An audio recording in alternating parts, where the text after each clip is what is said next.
Hello, my name is Jacob, and I am a Norse Pagan, and welcome to the second episode of Paganism on a Go, a series where I share my adventures here in Munich, Germany with you, while also still continuing to talk about pagan subjects. So today, we're going to be talking about ancestor veneration and my first ancestor experience I've had here in Germany. We'll also be talking about the medieval district, which I am in right now, which is the oldest district in Germany still standing today. It was built around the 1300s, so we'll be visiting sites like this and others down the road where we talk about historical Germany. I will also be answering questions submitted by the community on the last Paganism on the Go video about Germany. So if you want to have your questions potentially answered in the next episode of Paganism on the Go, go ahead and put down below what you would like to know about Germany, at least from my experience here. So without further ado, let's get started and explore this beautiful medieval district of Munich, Germany.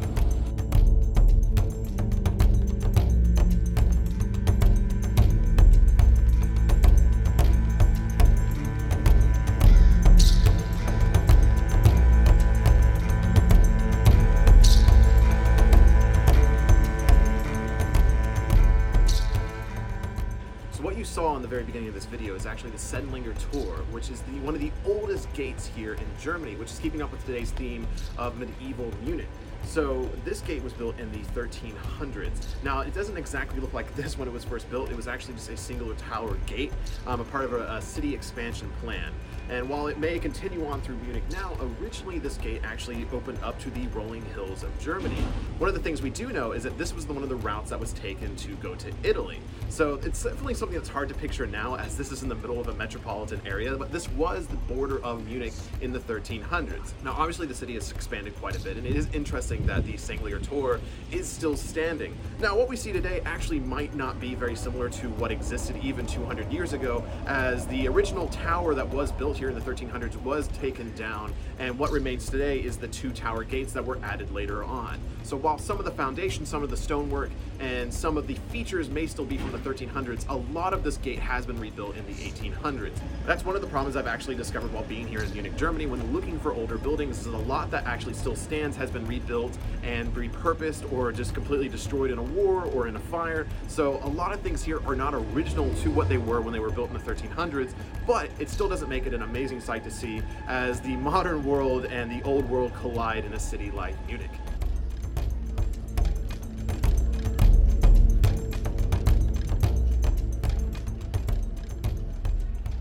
So right here in this spot, we actually get two medieval age things that I can kind of talk about and show you. So the most obvious here is this really old tower in the middle of all these modern buildings. This is another section of a wall that used to exist here in Munich. Now, this wall was obviously taken down a long time ago, but this tower still remains. Everything I can tell, it's called the Lion's Tower, and there's not a lot of information on it just because it's not really a landmark, it's just kind of here. But to someone like me who's never been here before, this is really fascinating, as it is one of the few remaining old things or ancient things that still exist here. Unlike the entry gate that we saw in the first part of this episode, this actually has the majority of the original stonework, so we can even see the comparison between the two as far as like the brickwork, the stonework that goes into it. But really this signifies the beginning of the market district, and as it seems to have done in the 1300s as well, is it starts the actual market district of Munich. That brings us to the second thing in this area that's kind of interesting, is this fountain right here.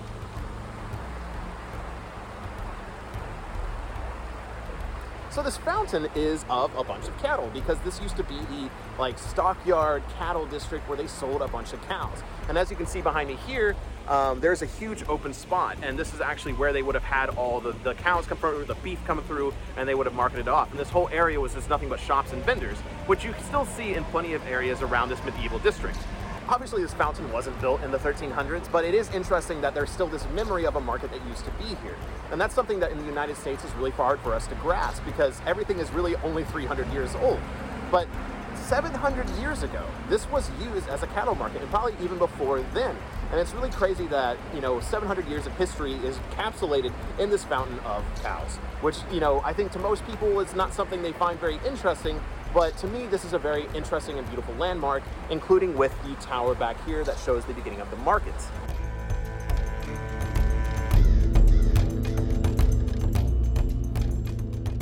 For today's pagan topic, I want to talk about my first Ancestor experience. This is something I expected to talk about here in Germany, and it's something I expect to talk about more in depth later, but I really just wanted to share this experience to see if others have had similar experiences when traveling to places like Germany or Norway or Sweden, or really just anywhere where their ancestors come from. But really, as an American, I don't know my history very well. For the most part, I know to about the 1800s, and after that, my family's history kind of dissipates into a bunch of rumors, stories, and hearsay. But in Germany and in Europe, people's histories and people's ancestry is usually a lot more known, just simply because there's a lot more history here. I mean, Germany has thousands of years of history, whereas the United States has about 400, and that's assuming that your family came in like the fur trapping days. But otherwise, your history kind of goes back to about the 17 or 1800s, and even then, most people came to the United States to forget their history, to forget their ancestry. But ancestry is one of the most important parts about heathenry, about Norse paganism, is honoring your ancestors, and you can even argue that the majority of the faith is just ancestor veneration. So my first experience came to me when I was on a train going to the Alps for the first time. It was also the first time I left Munich, left the big city, and truthfully, besides the Odin statue that I showed you about a week ago, I really haven't had many religious or spiritual experiences while here. I've been enjoying myself, but to feel the gods to me is a very natural thing. I think coming from the United States, I connect with nature very heavily. But definitely here, there has been an ancestral connection, as I do know a lot of my family do come from Germany. And this came when I was on the train to the Alps, and I was listening to Heilung, actually, looking outside and seeing the German forest, the Bavarian forest, for the first time.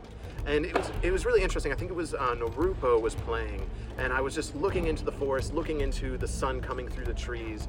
I could smell the earth. I could feel almost like I was buried. I was part of the earth, but not in like a bad way, but like in a, your home way. Like this soil, this earth is where hundreds and thousands of years of your family is buried. You have connections all around here, and they've become part of the land once again. It was a really powerful experience. And again, I think it's, one of the things I've read about Helheim is that it's in the earth, that hell is deep down, and then the gods are above, and then there's gods that are tied to the earth. And I know one of the things the Icelandic people connect to a lot is Helgafell, which is a mountain they think the ancestors go to, that's in the earth, and the halls of the ancestors are in there. And I feel like I definitely had that kind of experience where I felt like I became a part of this ancestry, became a part of my heritage. And that was a really cool experience. But for right now, I just wanted to share that experience with you, share something that is new to me in this faith, and see what you feel down below. Please let me know what you feel about the ancestors, or a connection you felt. But ancestry is something that is important to our faith. And if we forget it, we're going to lose a big part of our soul. We're going to lose our roots. And that's definitely something I've realized as I've connected to the ancestors here in Germany.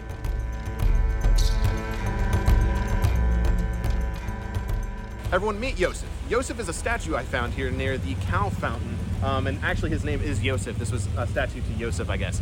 So Yosef and I are going to answer the community questions submitted on the last Paganism on the Go video. And once again, if you want to have your questions on Germany answered, potentially, put them down below in this video as well, and we'll try to get to them in future videos. Have you tried the beer? Is it any better than the beer in the USA? So the beer here in Germany. Now, a little backstory behind the beer culture and why it seems like the #1 thing people know about Munich, Bavaria, and Germany is beer. Now, there are definitely a few misconceptions. One is that I always hear people say German beer is warm. Everywhere I've gone, the beer has been cold. The beer has been from a tap. So for the most part, I've never had a warm beer, nor have I seen a warm beer, so I don't really know where this comes from. But as far as my beer experience here, I did have a liter Dunkel from Hofbräu House the other night. Did not finish it because that is like, I think 4.5 beers, like beer bottles. It's absolutely crazy. But is the beer better than in the United States? I would say it is older. It has more culture to it, I guess is the best way to put it.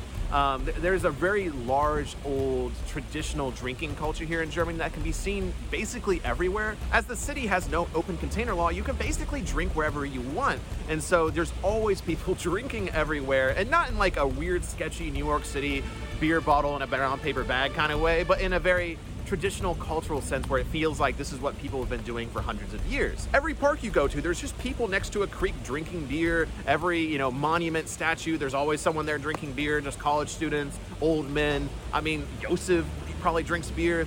So there definitely is a drinking culture, and obviously you have Oktoberfest, and Oktoberfest is, I think, the biggest here in Munich. Obviously they didn't have it last year, and I don't think they're having it this year. However, I have seen the grounds that they do host the beer Oktoberfest on, and it is quite impressive. It is a huge multi-field system, massive place where they have multiple tents, activities, and it's just a giant festival of drinking. And this drinking festival and this love of beer definitely came from Bavaria for the most part, just because of all the monks that were here, and that was their big thing, is they brewed beers. So a lot of the old monasteries you can still visit here, not that I plan on visiting many monasteries, do still brew their original beers. Like, I think the beer I had last night was from a 700-year-old recipe, and that's pretty cool. So am I gonna say that adds to the experience? I mean, I guess. And ultimately, that's what alcohol comes down to. When you buy an expensive bottle of wine, you're paying for the name, you're paying for the experience, you're paying for the age. You know, when it comes down to it, I've had expensive bottles of wine, and it's like, it tastes like a $5 bottle of wine. And I guess when you're drinking here, you know, the beer ultimately doesn't taste that much different, but the fact that it has a story, the fact that it has a culture, a tradition, and a history, I do think puts more value to it. Sitting out in a beer garden, drinking a beer, is a very harmonious experience here in Germany.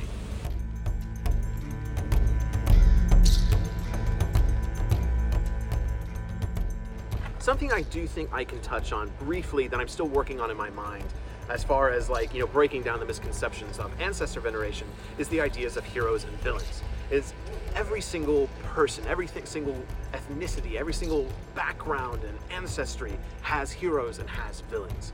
And ancestor veneration, at its core, is remembering the heroes for the great deeds and the honor, the reputation, you know, the strength, the sacrifice they've done in their lives to give us a better future. But then also looking at the villains of all of our ancestries, of all of our backgrounds, and learning from their mistakes, learning what they did wrong. If we don't learn from those two things, we are going to forget our heroes, forget their ideals and what they stood for, and we're going to continue to make the mistakes of the villains of all of our ancestral lines.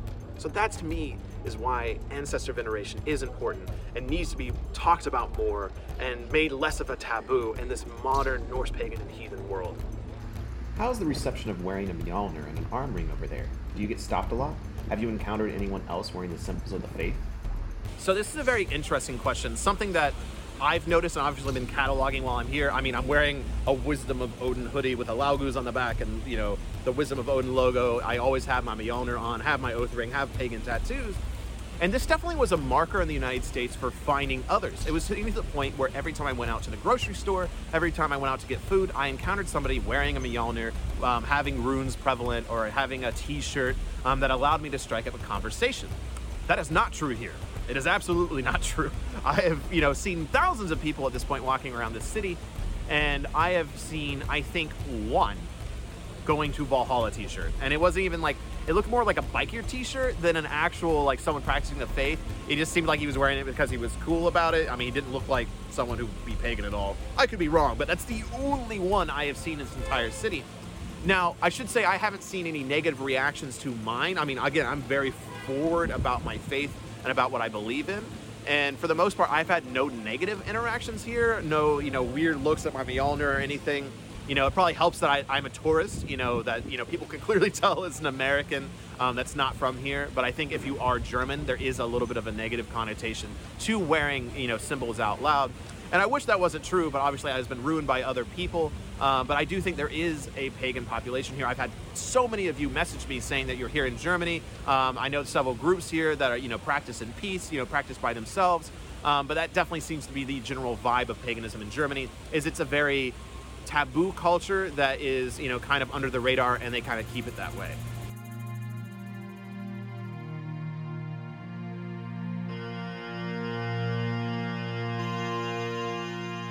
So in the last episode of Paganism on the Go, I was talking about bathrooms here in Germany.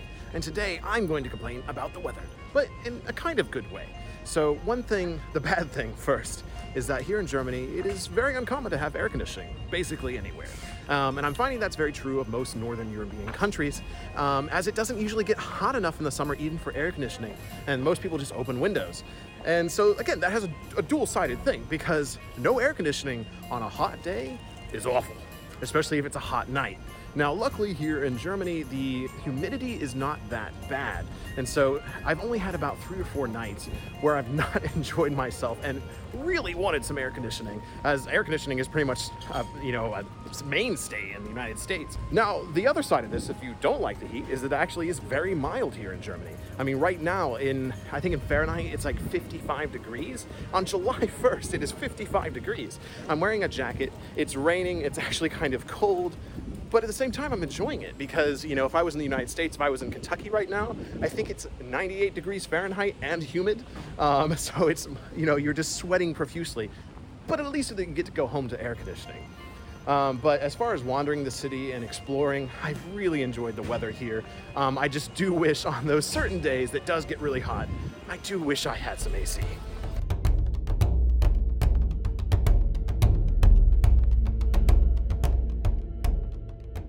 One more brief pagan topic I feel like I can cover in this episode is something that I explored back in January, is the difference between being a North American pagan and being a pagan in Europe.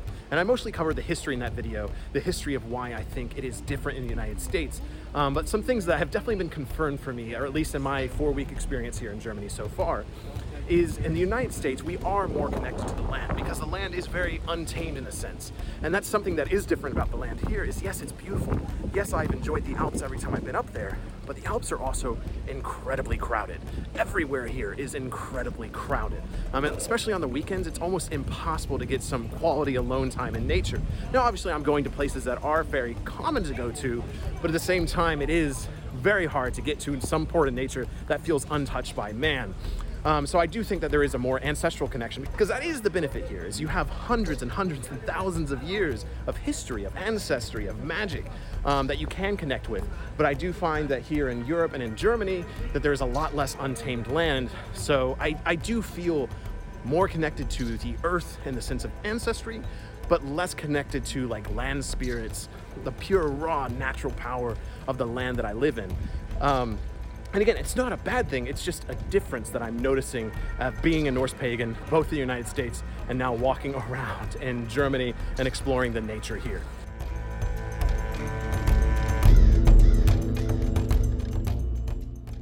Thank you for joining me for this second episode of Paganism on the Go, a new series I created here at the Wisdom of Odin to share with you my journey here in Germany and still share with you pagan subjects that I think of along the way. Let me know down below what questions you have about Germany that I can answer for you in an upcoming episode.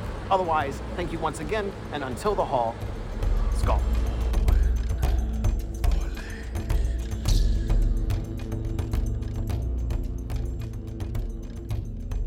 If you like the content here at the Wisdom of Odin and you like this Paganism on the Go series, please think about donating to Patreon. It's the only way I'm able to continue to do this full time, but I also give you a lot of really wonderful benefits, and I share with you a lot of the behind the scenes and some extra pictures I take along the way and more thoughts I have about my time here in Germany.